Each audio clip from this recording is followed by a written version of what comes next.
Good afternoon, Sangha. Good afternoon. Have some announcements.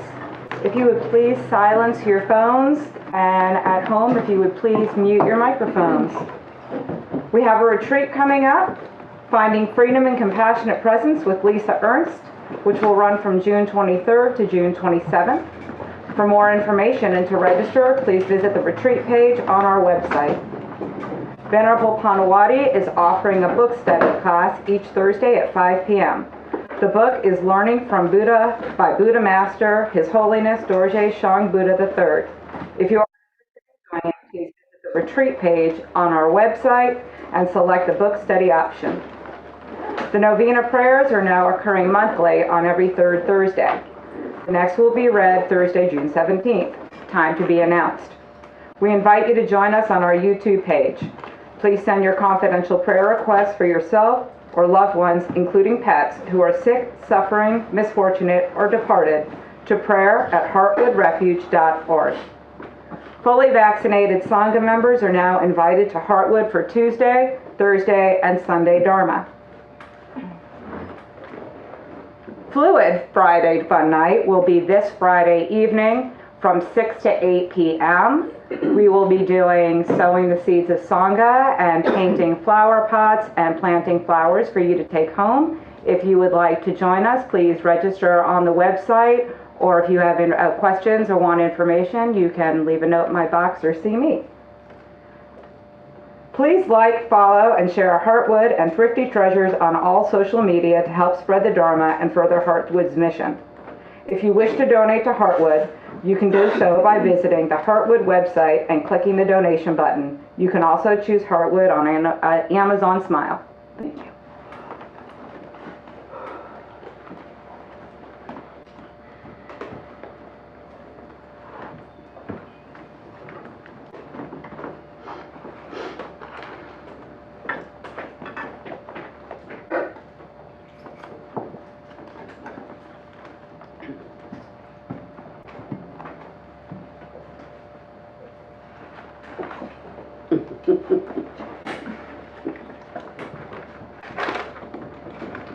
Somebody big must have been here before me.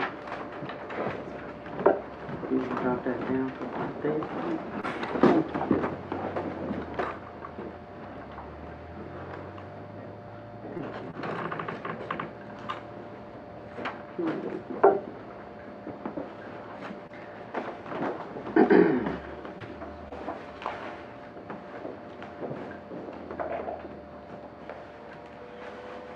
So I think I'd like to give a talk.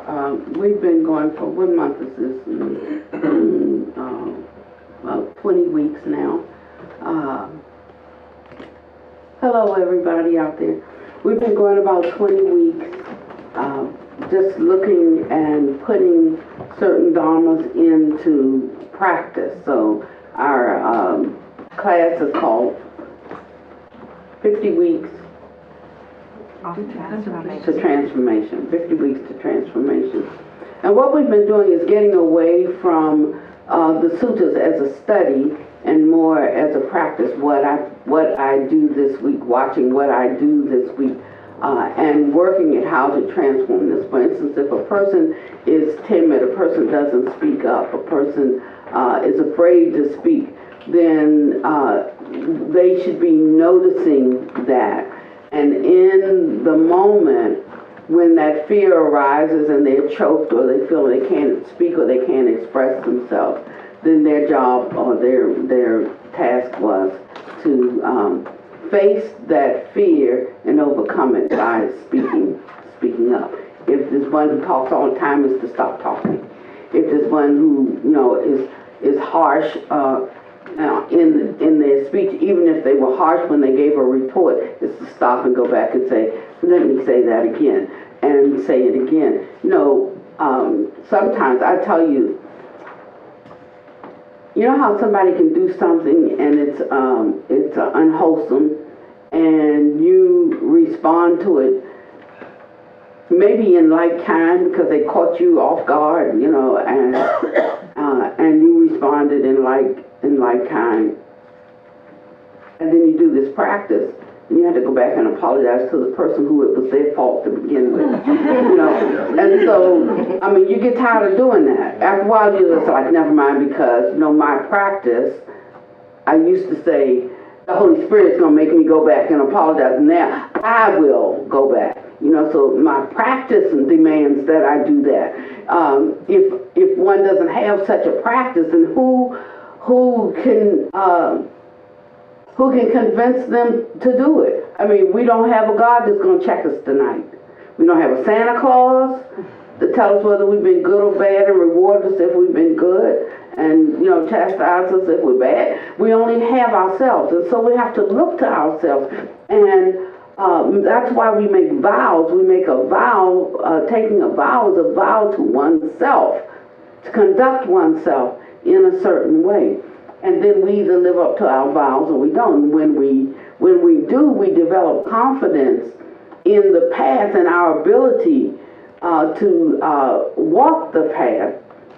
And when we don't, we know where we are falling short and where we need to work on. But you see, this is all.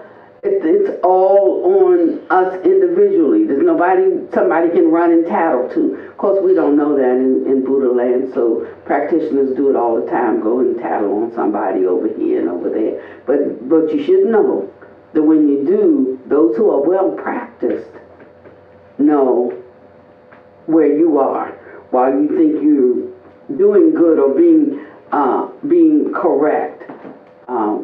Tattling doesn't go with it.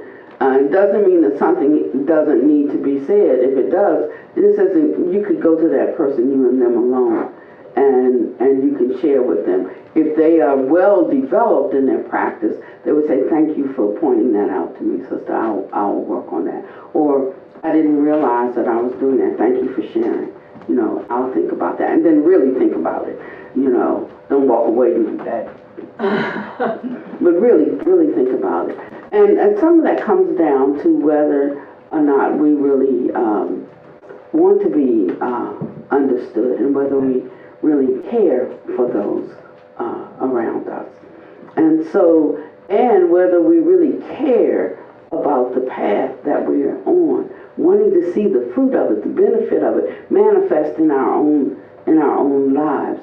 I don't care what the Buddha did and what happened to him. That has nothing to do with me. It's only when it works in my life for me that I know that it's a practice worthy to be taken up by me.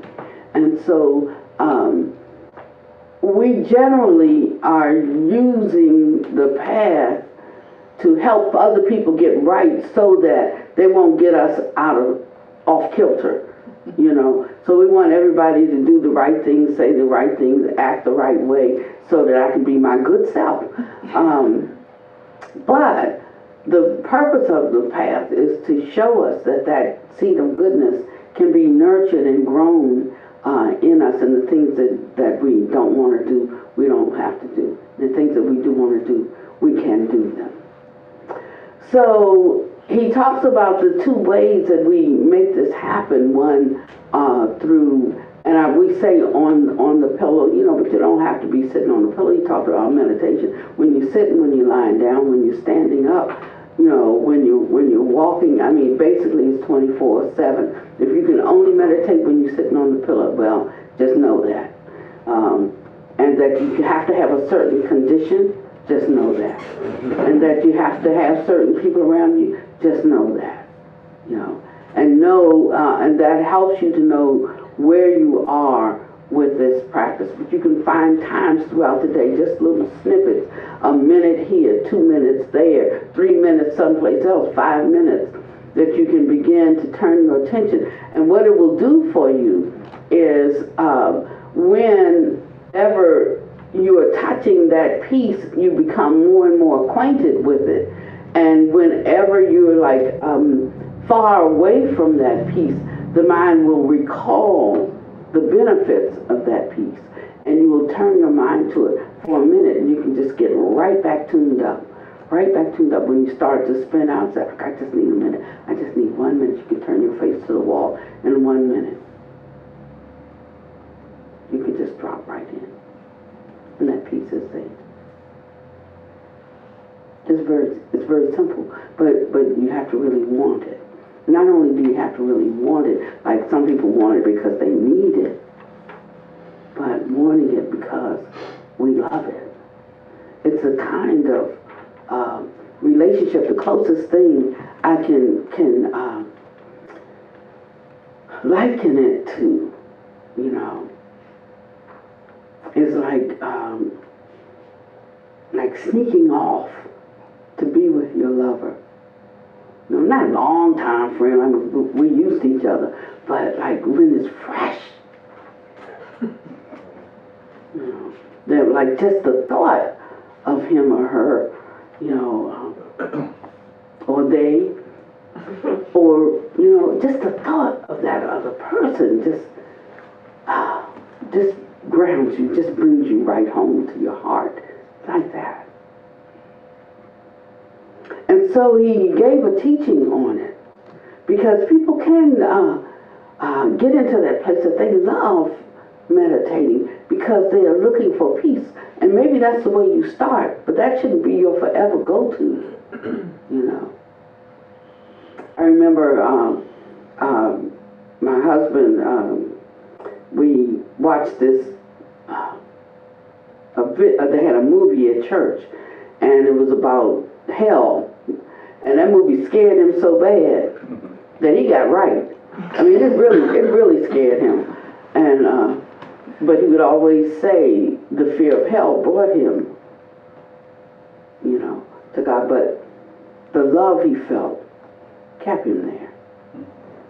And so there was something chasing him in his own mind about his own behaviors, you know, and that there was a recompense. It may not be forever and ever and ever and ever, but surely, as the Buddha says, there is cause and effect, and there's going to be the fruit that come from our thoughts, our speech, and our action, and we will inherit it either in this life, or there will be a being who, when the baton is passed, that mind stream moving forward, that will that those fruits will ripen in. So some of the things that's ripening in our life, you know, we had nothing to do with. But that's what we inherited. So it's like if you have wealthy parents or you have poor parents, I mean, that's your inheritance. Like, you didn't have a lot to do with it. You just got what you got, you know. But it can make a difference in the course of your life. It can make a difference in what's possible for you. And so we have to notice and acknowledge that a much greater percentage of what is available to us as individuals in our life, we really didn't have a lot to do with. So the Buddha says that we should not judge people because we don't know the mind stream. And we don't know whether, the karma is right or is there, is for producing the desired result in their life that you want to see, you know. And so we make judgments about people, what we think they're capable of, what we think they should be doing, how we think they should be doing, you know. And he says that that's what's faulty. And it's not that we're, like saying like we won't make any assessments about anything. It's not as simple as that. But everyone knows they're making an assessment whether there's some root of deep judgment or vindictiveness or jealousy or envy or, mixed up in it.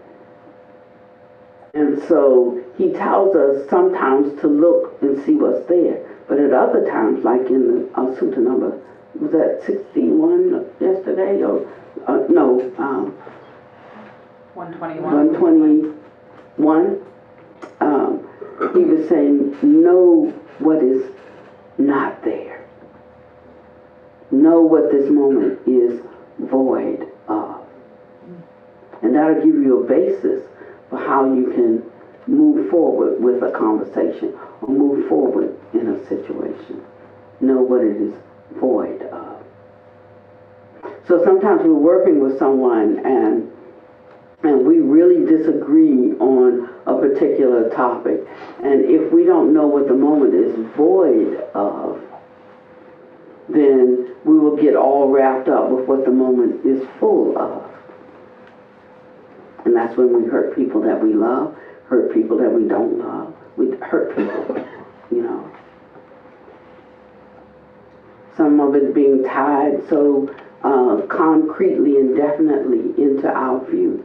We know that the moment is full of our view and our feelings about our view, but what is the moment void of? So I could look at myself then and see if I have any vestiges of fear or animosity or judgment or anger. So if I'm trying to explain something, explaining is for the purpose of understanding, right? But if I don't have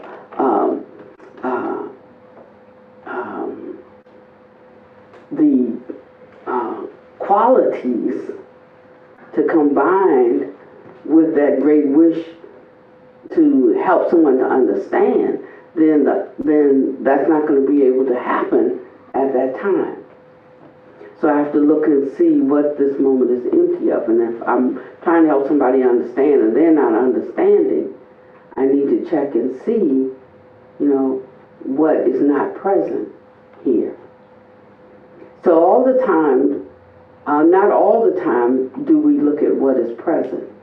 We need to see what is absent, what is not present, what is this moment void of. And sometimes we need to put that into the moment, and that will change our whole way of dealing with them.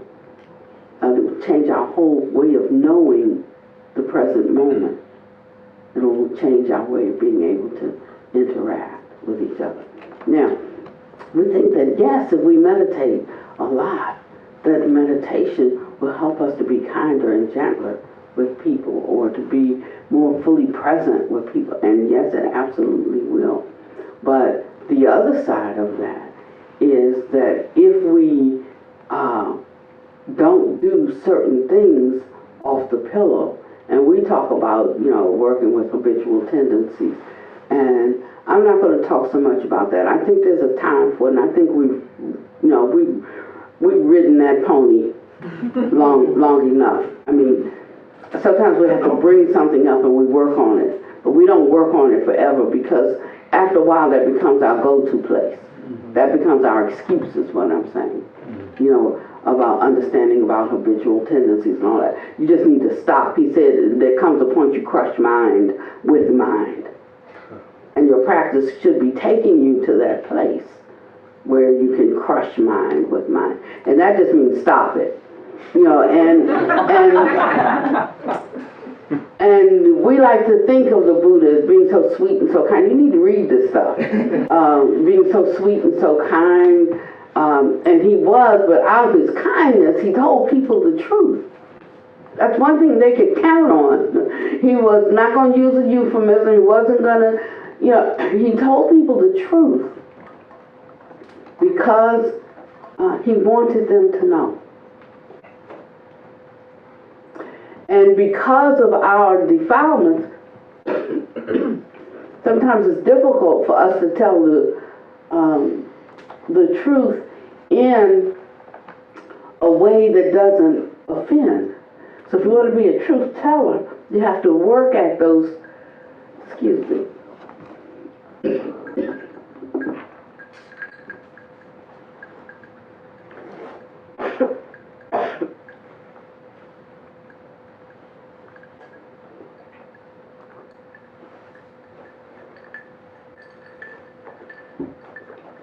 I'm so sorry. We have to work at those ways that we have for those things that are not present, and bring those things into the present, and then speak it.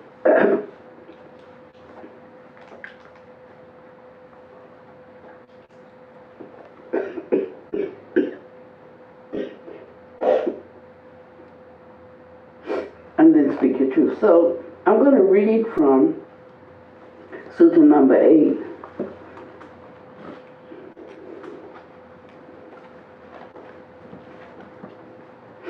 And he's talking about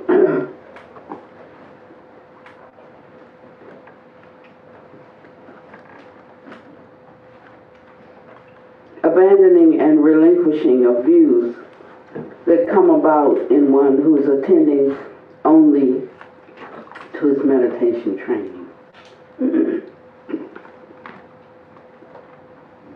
And he says that it is possible here, Kunda, that quite secluded from sensual pleasures, secluded from unwholesome states, one enters upon and abides in the first jhana, which is accompanied by applied and sustaining thought, with rapture and pleasure, born of seclusion.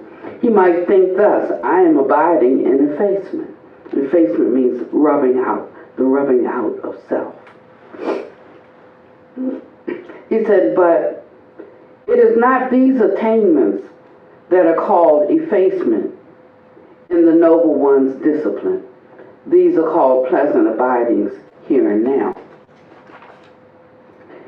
It is possible here that with the stilling of applied and sustaining thought, some bhikkhu enters upon and abides in the second jhana, which has self-confidence and singleness of mind without applied and sustained thought, with rapture and pleasure born of concentration. He might think thus, I am abiding in effacement, the rubbing out of self. But these are called pleasant abidings here and now in my discipline. It is possible here that with the fading away as well of rapture, some bhikkhu abides in equanimity and mindful and fully aware, still feeling pleasure with the body, and he enters upon and abides in the third jhana. On account of which Noble Ones announce he has a pleasant abiding who has equanimity and is mindful. He might think thus, I am abiding in effacement. But no, these are called pleasant abidings here and now in my discipline.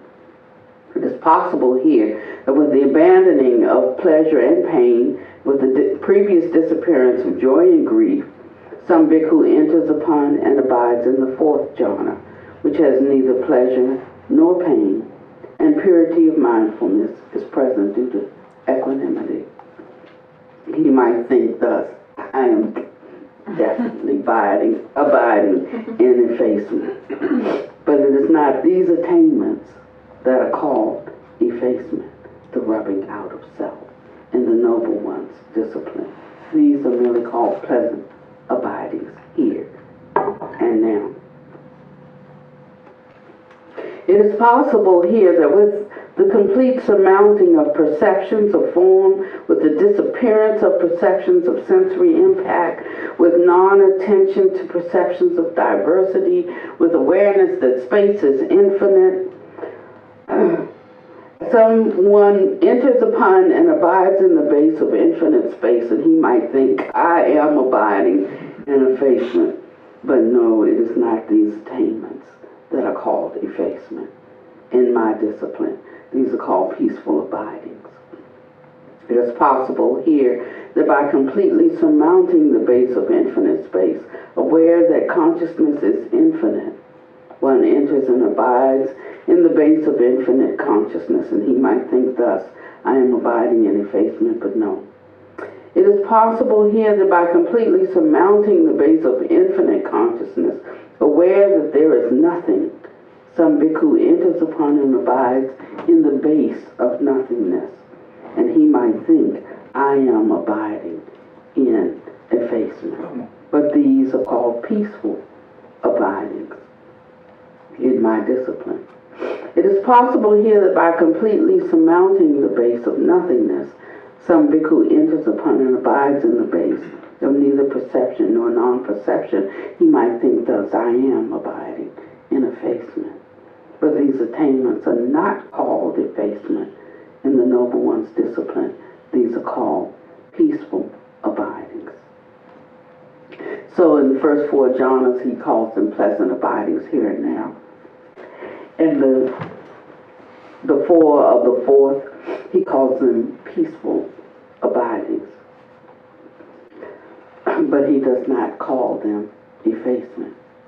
So now it might feel to one as they enter into these jhanas that one is losing their sense of self and tie that into the understanding of not self or no self. But he says, watch out, because that's a trap for you. Of course, some people like being in the jhanas because they are pleasant and they are peaceful. I like them too.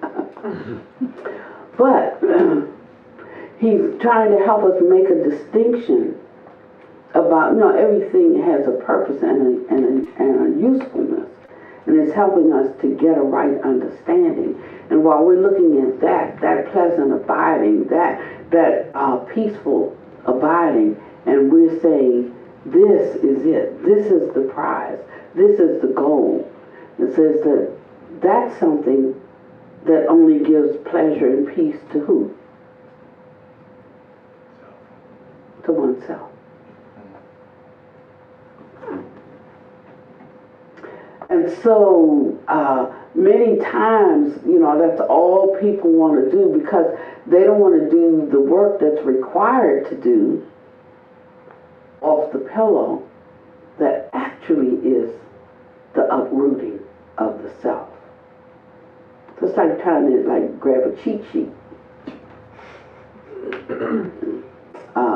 So yes, we do meditate so that we can touch these spots, but we touch them for the purpose of encouragement, and that's why they don't stay.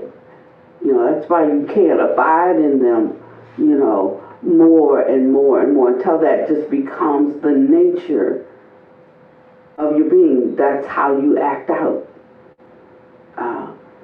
Act out in this kind of pleasant and peaceful, posture. But it comes through our connection with others, not separating ourselves from others, but in our connecting deeply with others and doing the work we have to do with them, regardless of what they do,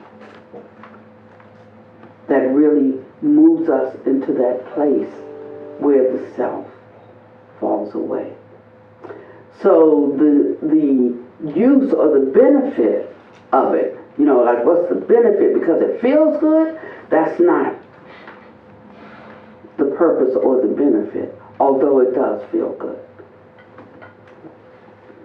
And so then he goes on, he says, now, Kunda, here effacement should be practiced by you. In this situation, others will be cruel, but I will not be cruel. Effacement should be practiced thus. Others will kill living beings, but we shall abstain from killing living beings.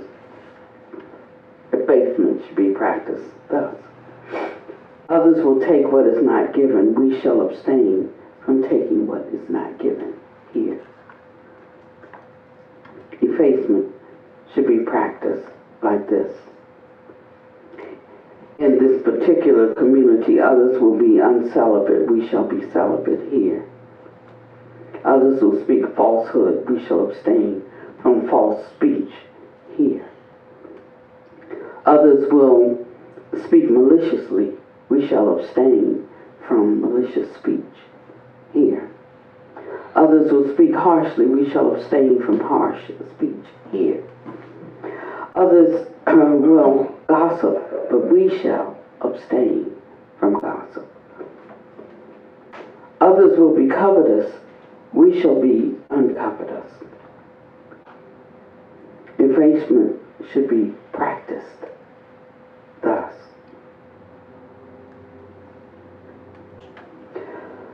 Others will have ill will, but we shall be without ill will. Effacement should be practiced thus. Others will be of wrong view, we shall be of right view. Effacement shall be practiced thus. Others will be of wrong intention, we shall be of right intention. Effacement should be practiced thus. Others will be of wrong speech, we shall be of right speech. Effacement shall be practiced thus. Others will be of wrong action, we shall be of right action. Effacement shall be practiced thus. You know, I think it's important to read the suttas, and you know, like some of them get really long. It's very repetitious, but you know, repetition is what helps it to you know, get into us and drops down into your heart, and then at the time you need it, you know, it can rise up and save you. It rise up and show you a path, a direction to go. But if you look at what he's saying, he called one thing, like in our meditation, he called that a pleasant abiding here and now, and that's for me. But he said, I don't call that practice. He said, this is what I call practice. And he goes on, others will be of wrong livelihood, but we will be of right livelihood. Others will be of wrong effort, and I shall be one of right effort. Others will be of wrong-mindedness, I shall practice right-mindedness. Others will be of wrong concentration, but I will be of right concentration. Others will be of wrong knowledge, we shall be of right knowledge. Others will be of wrong deliverance, we shall be of right deliverance. Effacement should be practiced thus. Others will be overcome by sloth and torpor, but we will be free from sloth and torpor. Effacement should be practiced thus. Others will be restless, we will not be restless. Others will be doubters, we shall go beyond doubt. Effacement should be practiced thus. Others will be angry, we shall not be angry. Others will be vengeful, we shall not be vengeful. Others will be contemptuous, we shall not be contemptuous. Effacement should be practiced thus. Others will be domineering, we shall not be domineering. Others will be envious, we shall not be envious. Others will be avaricious, we shall not be avaricious. Others will be fraudulent, we shall not be fraudulent. Here, effacement should be practiced thus. Others will be deceitful, we shall not be deceitful. Others will be obstinate, we shall not be obstinate. Here, effacement should be practiced like this. Others will be arrogant, we shall not be arrogant. Others will be difficult to admonish, we shall not be difficult to admonish. Here, effacement should be practiced thus. Others will have bad friends, we will have good friends. Others will be negligent, but we shall be diligent. Here, effacement should be practiced thus. Others will be shameless, we will be shameful. Here, others will have no fear of wrongdoing, but we shall be afraid of wrongdoing. Here, effacement should be practiced thus. Others will be of little learning, but we shall be of great learning. Here, others will be lazy, but we will be energetic. Here, others will be unmindful, but we shall be established in mindfulness. Here, effacement should be practiced like this. Others will adhere to their own views, hold on to them tenaciously, and relinquish them with difficulty. But we shall not adhere to our own views or hold on to them tenaciously, but shall relinquish them easily. Effacement should be practiced like this. It said, Kundai say that even the inclination of mind towards wholesome states is of great benefit. So what should be said of bodily and verbal acts conforming to such a state of mind? And then he repeats all of those again, not from just thinking them, but in speaking, combined with our speech. And then he talks about avoidance. He says, now, suppose there were an uneven path and another even path by which to avoid it. Suppose there were an uneven ford and an even ford by which to avoid it. That means a person given to cruelty has non-cruelty by which to avoid it. And then he goes through all of them again. So, for instance, one given to ill will has non-ill will by which to avoid it. So when people say, well, I can't help myself, I'm working on that, sometimes I'm going to work a little harder because, just putting forth more effort. Don't come to me year after year saying, I'm working on that, because that has become our go-to place. He says that we have the opposite by which to avoid it. But most of us don't realize it, and that's why we can't step into it. That's why we can't uproot, eradicate, neutralize, because we don't think we have the opposite by which to neutralize it, by which to uproot it, by which to avoid it. We're trying to get that. We think we get that from somewhere out here. But what he is telling us is that the stainless mind is already resident in us. It's not getting it, it's using it. And how wonderful to know, because if I thought I couldn't attain, then I wouldn't have the confidence that attainment is possible. But the same one that said attainment was possible, whose teaching I'm following, trying to attain, has already told me that the fulfillment of it is already resident in me. This is like, how bad do I want it? That's really the question. Like, what am I really willing to do? And we can just be honest with ourselves. I mean, no harm, no foul. Like that, I'm not willing to do. And even to acknowledge that I'm not willing to do actually brings it to the forefront of the mind. And when one thinks about it, like, I'm not willing to do that, and then being not willing to do that, this is my recompense. So I have this raggedy mind that's always scared or always agitated or always confused, because I just don't want to do that. And one starts to think, well, maybe that is not so bad compared to this. But only when you want it bad enough. So it's how bad do you want it?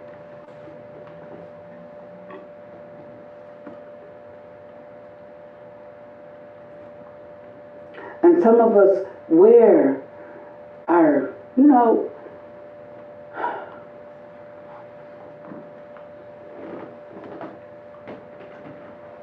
we wear our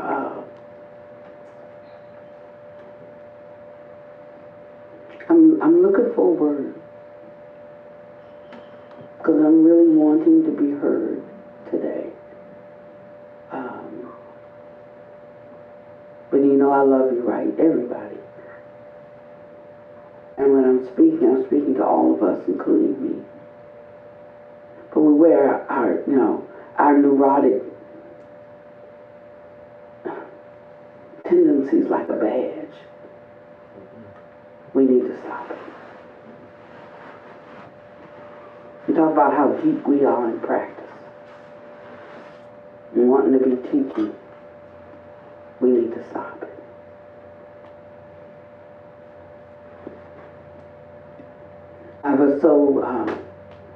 I think about 5 people spoke to me about Sister Suchness and the other day, because I'm going to tell you, Sister Suchness has confidence around what her job is. And her job is to take care of all of the, the operational things at Heartwood, to make sure to trap us here when we have raccoons, the roofers here when we have a leak in the roof, when she assigns us all our chores and things that we have to do. And she can be I can say this, you can't. She can be a slave driver around that. And, you know, she's like right in the zone. She knows her job, and she's good at it. You know, and you will do something and says, "Oh, sister, did you take care of something?" And you say, "Yes, I tried, but I couldn't get it out." She said, "Try harder." And, you know, and she's like very clear. But I gave her a different role because she has a manner that has created a space for her, you know. And I've never, she may have, but I've never heard her yell at anybody. I've never heard her, you know, be harsh. I mean, she can say, "Try harder," and that means, you know, "Could you do that again?" or something like that. But she always has such a way, you know, of encouraging us to do our jobs. And this has to do with the training that she got in fine manners, how to carry oneself. You know? And she can teach that better than me because she does that. She walks that out, is what I'm saying. I don't do much teaching about fine manners because I know mine needs some work.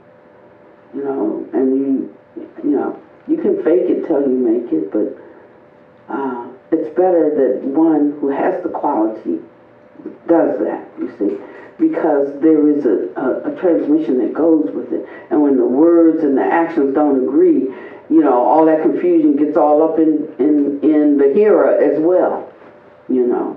And that's why when you have teachers who are caught in faults, you start to look and it just filters, you know, and infects the whole community. All, you know, and you wonder, like, how did I catch that disease? That's because when the truth came across, they may have been speaking the truth, but it's tainted and infected, you know, then we get that infection. And so she was giving her talk, and then she said it was dark, I couldn't really see, and then my eyes fastened in the back, and there was Panya Deepa. And then she said, you know, I always feel that one should not speak if the teacher's present. And it set me down like this. I said, well, that's okay unless the teachers ask you to speak. And if the teachers ask you to speak, then you should be speaking like the teacher speaks. You know, so if I say, give a talk on fine manners, and you're I said, then that's not going to represent the teacher. You need to speak with the confidence and the conviction which the teacher speaks, and that's not taking anything away from your teacher. So that's a little bit mixed up right there. Just get that part straight now. And she said, okay, I understand, Venerable. You know, and that was it. But she froze. And she waited for a minute. And then she just spoke it. She says, I looked and I saw Panya Deepa, or whatever she said, because I wasn't there. She said, and for a minute, I got nervous, so I just need to take a minute and gather myself. And she did. So some might have said, well, she lost it. Did you notice that she lost it? She looked back there and she saw Panya Deepa and she froze. You know, yes, she did. But she just looked and she just acknowledged that. And then she talked to me about it. So she needed something, some ingredient to counter that ditty in her mind, that somewhere in, you know, in how she was trained or who she was trained by. And then trying to put that into place here, and I'm like, but there is a time to speak and a time to be quiet. Now, I talk a lot about talking out of turn, and maybe she even picked that up. Like I speak sometimes when my teacher, well, not so much now, but I have spoken, especially if one of the other students, you know, was like monopolizing. I didn't fly all the way out to California to hear you talk. I want you to be quiet. And, you know, and not take up all of our time like this. Set up a one-on-one, you know, and then she'll look at me, and all she has to do is give me a look, and that part of me that was starting to spiral is back in control. So maybe because she knows that I think that way, that it might make her nervous to speak. So I was just correcting her understanding that if we ask you to do something, please be the most confident. They be saying, like, you know, probably why these students, and they out there trying to teach somebody stuff, and they all nervous, because I was going to talk about y'all bad, like how nervous you were to stand up and just say, hello, my name is so-and-so, and I was born in such and such a place, you know. And I'm like, what? They nervous, and we're here with each other, we're here with friends, and we nervous to say that. What? I don't get it, you know. And sometimes it's just moving past, you know, that block. And that's what the Buddha encourages us to do. And how wonderful, because we're all trying to do it. You know, we're in a place where there is the safety to try to do it. And because you might have been in a place at some point in your life that wasn't safe, don't bring that mindset here. Because that's not here. So if someone steps out of line here, something needs to be said. It's not like we ain't going to talk about it. We're not going to talk about the elephant in the room. You know? One should step forward. You can come to your teacher and you can talk about it. And not assume that what was there is here. So why come? If so, why stay?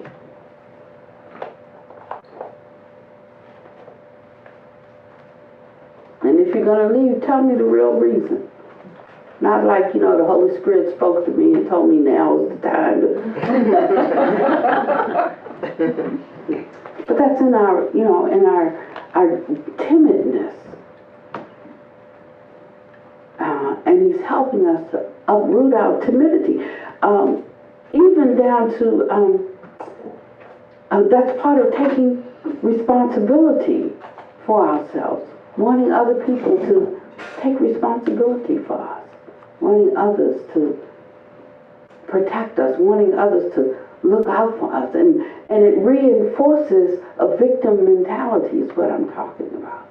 It reinforces an inability to handle your business. It reinforces, and it also feeds another's, what do you call it, when it's the opposite? When one is, but you know, like you have a victim and then you have one who victimizes. You know, it feeds that energy so that can grow. And that could be a person who's really trying to overcome that. But it's like you set them up. Where's your love? So busy, so tied into the sense of self, you see, protecting the self, needing to hide the self. But he says that if when you come into a situation, you put yourself in a place where the love that you want to give them is to cut that band, loose that man, and let him go free. It's like that. And if one would think about it in that way, rather than protecting oneself, they would loose the other. And in that way, both are set free. So I love the sutta because we're always thinking about how to be in harmony and kumbaya and all of that, you know, and there's this stark difference in the sutta about the trapeze artist and his apprentice. And he's trained him well, and they got really high up. He said, now when we get on this tightrope, this is going to be dangerous. So you look after me, and I'll look after you. And the apprentice said, no, you look after you, and I'll look after me. And they went and asked the Buddha which one was right, the master or the teacher. He said, the master or the apprentice. He said the apprentice was right. That he said, because when one looks after oneself, they are looking after the other. When you give the best care to yourself that you can, when you do that thing, when you go to that place, when you contemplate the mind that counters and neutralizes the unfaithful mind that you have towards yourself, then you have then taken care of yourself and you've taken care of the other. Then what you would do, you could do. And what you don't want to do, you won't do. So let us not use the Dharma for an excuse. I know it's a lot of good talk. But it is not without its cost. It costs us something. It really does. But if we're willing to pay the price, I love the way some things are stated in the Bible, because then it's not all brainiac. A lot of the ways the Dharma stuff's into it's just too brainiac, because for me, but even like Jeffrey Dahmer was a mass murderer. He ate people, but he still loved his mother. So what I'm saying is, no matter how bad a person is, how cold a person is, there is still that spark of love there somewhere for someone. It was nobody but his mother, And if we could think in terms of that, the love walk, and the love walk that leads towards goodness, not just, he's mine and I love him, I don't care what he does to you. I don't mean that kind. But I mean the kind that leads us towards caring about the welfare of everyone. Having that right attitude, that right view, will allow us to do the hard things. It will allow us to speak the truth with love. It will allow us to arouse the energy that's needed in ourselves to make the changes that we say we're trying to make, or that we say we want to make. But where does that occur? The effort has to be put forth in the moment. Not when we're sitting on the pillow. Not when, we're talking to each other about the fine qualities, of being. But in the moment when the opposite impulse is arising in us. And so let these two, both our meditation on the pillow and the meditation off, when we're walking, when we're standing, when we're sitting, when we're lying down, so at any moment, you'll start to find that even when you're present with someone, they said to the Buddha, you must really love us. He asked him, what do you think about me? He said, you really love us. It's like, and I'm like paraphrasing, I might even be adding to it. But he said, because you teach us all of this good Dharma, because you care for us, you watch over us, you're kind to us, all these things. So you must really love us. He said, not really. He said, not in the way you think. He said, it's really not like that.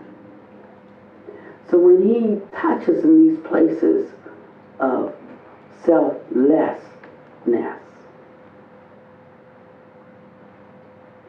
he's showing us something about a way to be in the world that's not sticky.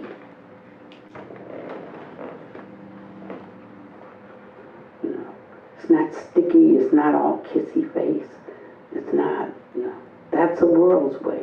And then we bring it in here.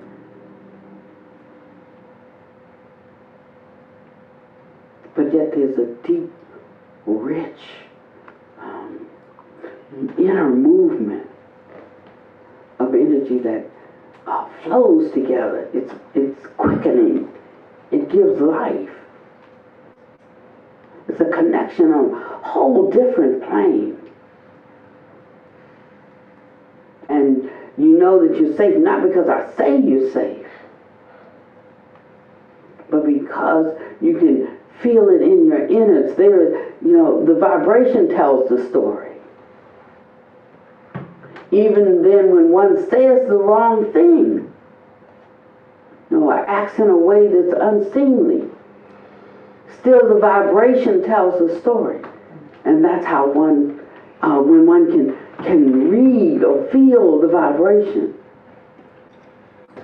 and they know one's intrinsic nature, even if they're not perfected, or if they're having bad hair day, but one knows something about that being.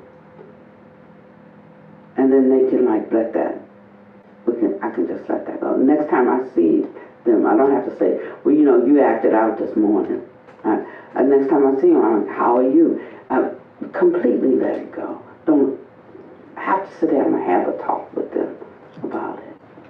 You know, to have the capacity to, that was then, this is now. And obviously she was distressed. And so that I didn't also get distressed. You know, if I couldn't bring her back into a good space, I moved to a different space. That's all. I don't have to talk about that anymore.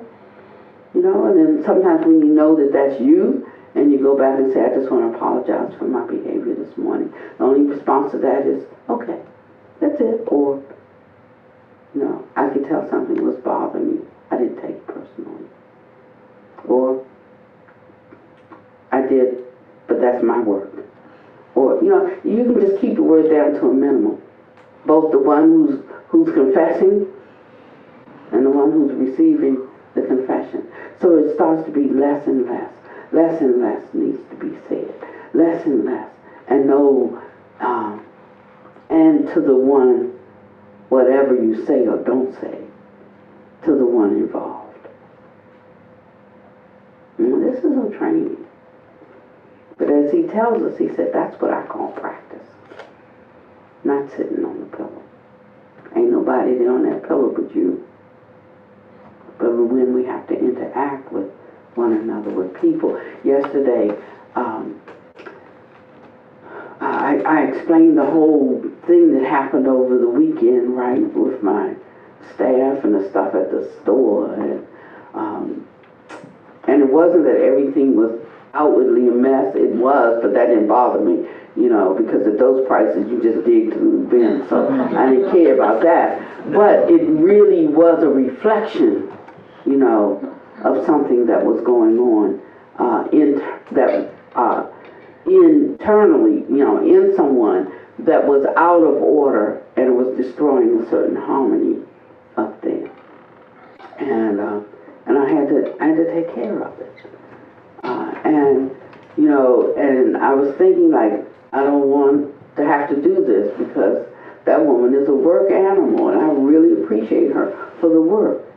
You know, but I can't help her get this piece in order over here.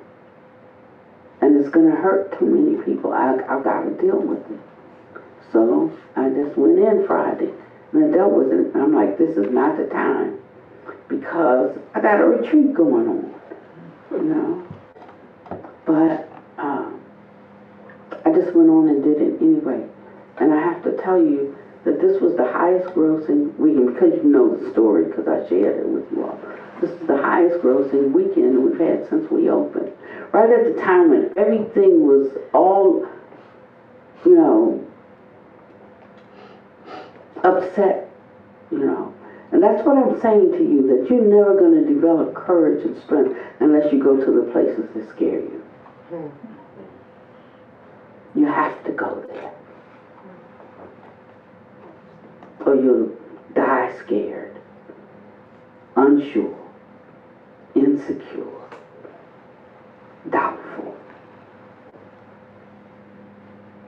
And this Dharma can definitely set you free from that. I think of all of the, including the coronavirus, of all the illnesses and diseases that we have, that which really takes away and utterly destroys the quality of life is anxiety and depression.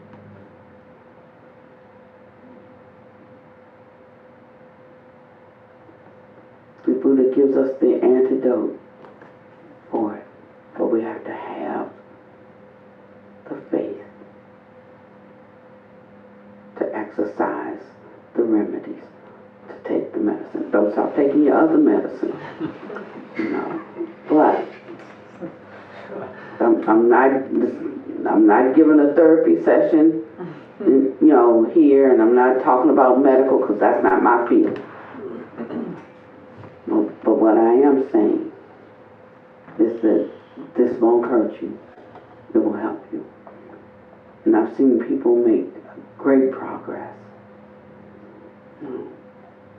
by just finding that great quality in yourself, believing that it is there, and releasing it, allowing it to just poke its head out here and there, and you'll get stronger and stronger internally. And somebody came in the store, was it today? They came in the store today, and they said, "This is such a happy place." They don't even think of it like a store. This is such a happy place. And all the people in here are so happy. And just making that one correction with one person. It wasn't that the other people there weren't happy before, but just one person. So strong in their energy of unwholesomeness. So sometimes you have to do the thing that scares you. But if you know it's the right thing to do it. And then whatever comes with that, the hard work that comes with that, it doesn't seem like the work is so hard. Because the feeling, the fruit of goodness feels so right. That's what I'm saying. So this week I'd like you to notice your assignment for this week. Okay, so somebody write it down, because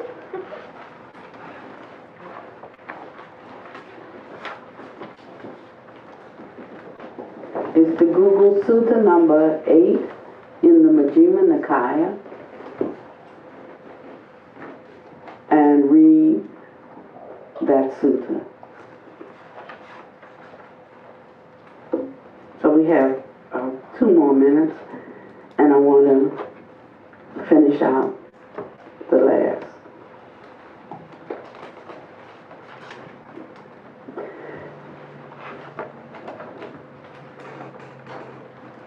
One given to adhere to his own views, who holds on to them tenaciously and relinquishes them with difficulty, has non-adherence to his own views, not holding on to them tenaciously and relinquishing them easily, by which to avoid or uproot it.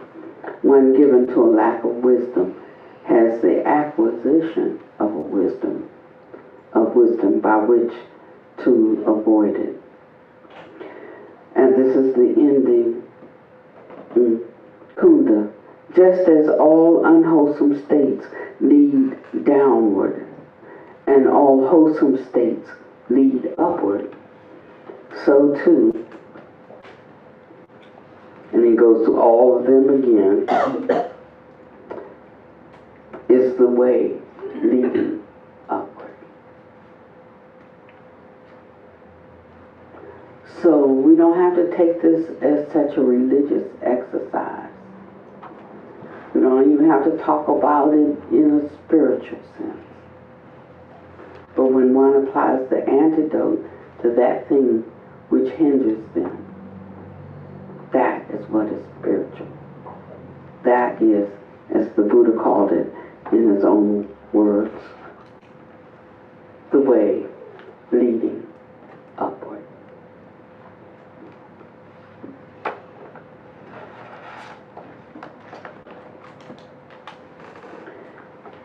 And he said, so Kunda, this way of effacement has now been taught by me. The way of inclining the mind has been taught by me. The way of avoidance has been taught by me. The way leading upwards has been taught by me.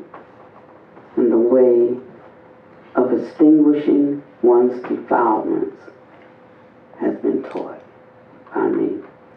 What should be done for his disciples out of compassion by a teacher who seeks their welfare and has compassion for them. I have done that for you, Kunda. There are roots of trees. There are empty huts. Meditate. Do not delay, or you will regret it later. But practice. This is my instruction to you. And this is what the Blessed One said. And Mahakunda was satisfied, and he was delighted in the Blessed One's words.